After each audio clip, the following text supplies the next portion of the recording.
we haven't had any communication, or I haven't, particularly, neither of the other family members, in a long time. So we've all been wondering what her problem is with us. And the idea that we know what it is kind of weird, because we don't know what it is, because we've never talked and heard from her. This is the first time we've heard from her in 3+ years. So that's obviously disconcerting. Now, as far as what she said is concerned, clearly I take issue with what she said on every level.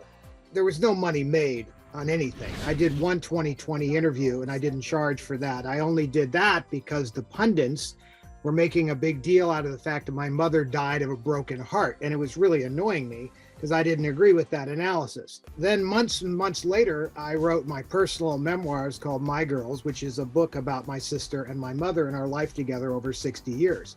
And in that book, it's an homage to them. And it's not about their death, it's about their life. This is my story, and I told my story, and I wrote it myself. And it is not a tell-all book by any stretch of the imagination. And it's a shame, that she hasn't taken the time to read it. But the reality is that, it's hard to judge when you haven't read it.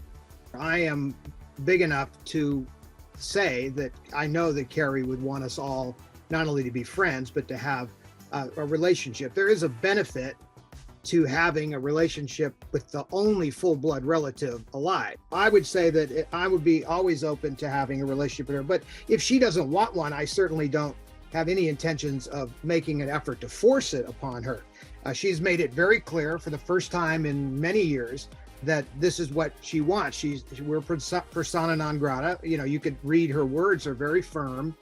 I think they're completely misguided and based on erroneous assumptions, as I've outlined.